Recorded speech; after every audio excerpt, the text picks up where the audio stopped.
Trying to find a refresher course on what J.K. Rowling actually said or did that was so offensive is like being in a National Treasure movie. The offended party refers you to a blog, which refers you to a 3-hour video essay, which refers you back to that same blog. The finer points of what Rowling actually said are entrusted to a select few trans figureheads to contort into the least charitable interpretation possible. From there, it's simply a game of repetition. All you have to do is repeat that someone is bad or evil over and over again and let the urban legend grow in people's minds. So what did J.K. Rowling do exactly?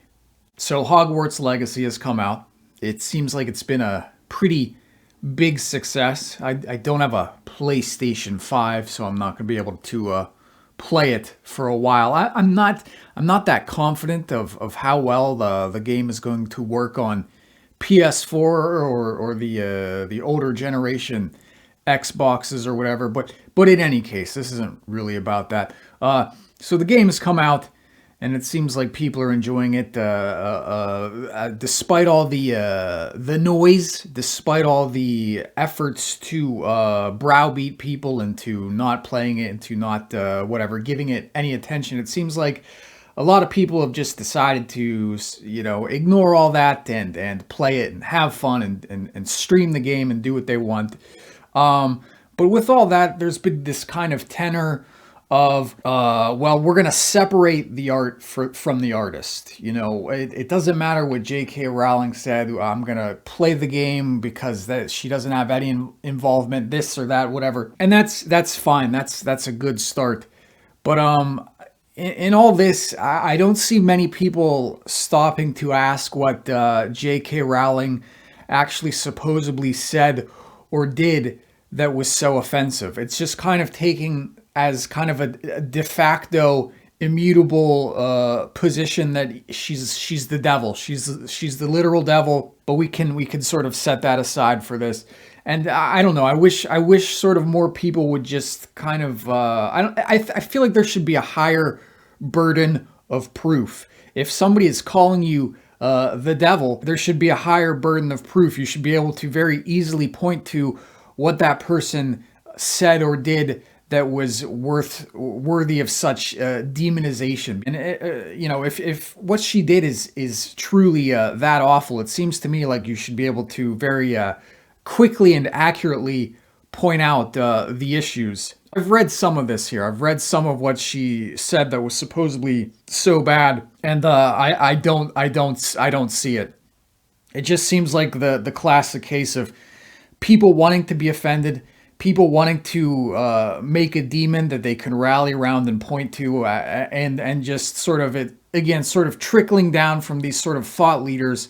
And so any effort that you might make as an individual to consider whether what this person said is really that bad or offensive or worth getting up in arms about, you instead of actually doing your own due diligence, you just kind of point to this video and you say, well, here it is. Here's the evidence. Here's this ContraPoints video.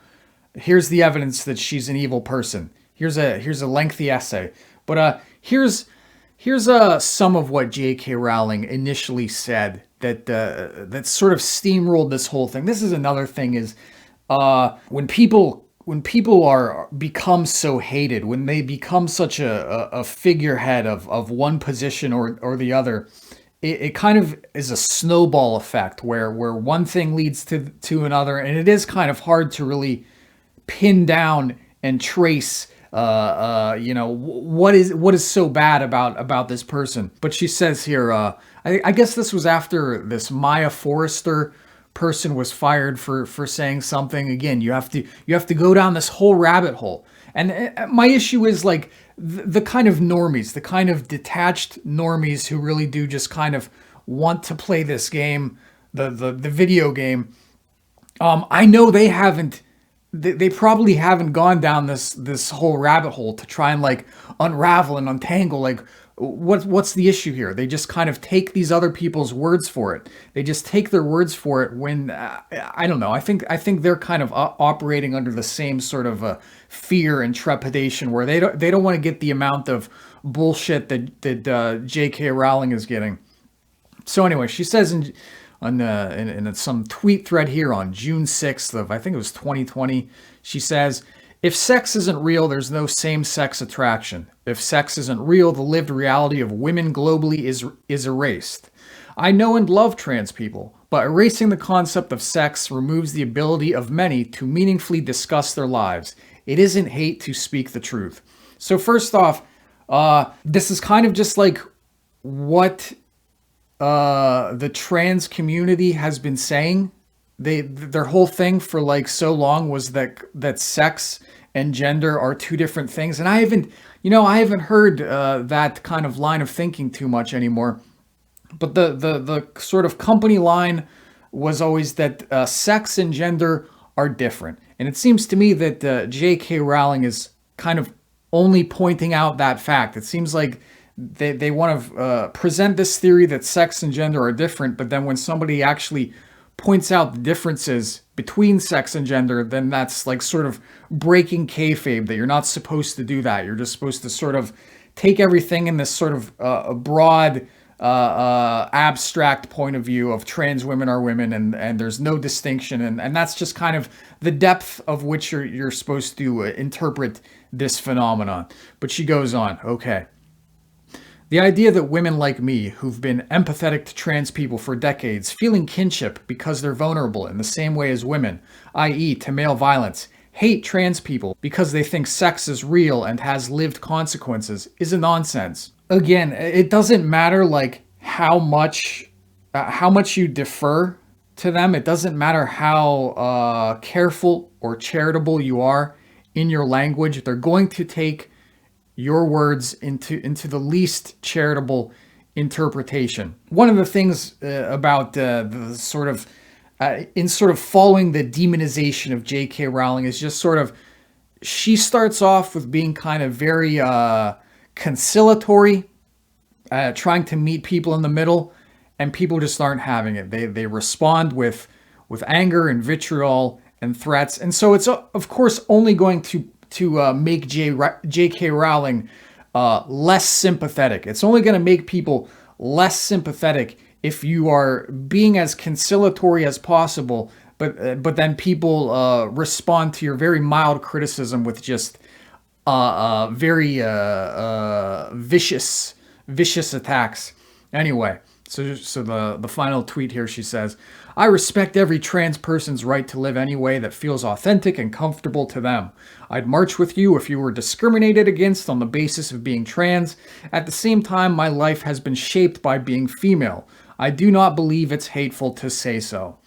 So again, just kind of suggesting that there are innate, immutable differences between someone who is born a woman and someone who decides to transition into becoming a woman later in life. Just the mild suggestion that yes, there are differences is somehow, that's kind of the instigating factor in your just like prolonged demonization. I know after this she wrote an even longer essay on her website, which did not please people. At one point, she said something about it was concerning.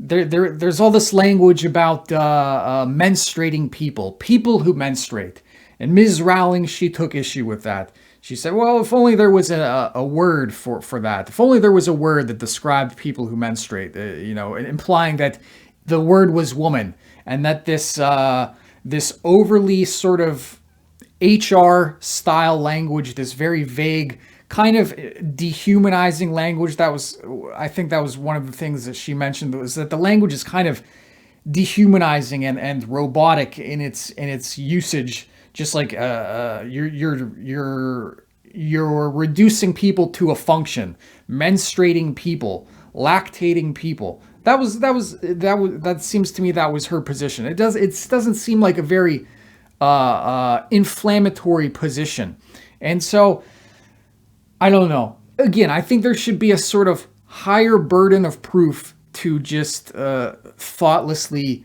call someone a bigot, to accuse them of being a bigot. But I don't know. I'm glad that people are just kind of ignoring the bullshit and enjoying the video game if they want to. I just wish they would just kind of not be so wishy-washy about it, not just sort of take it on face value that someone is heinous or evil.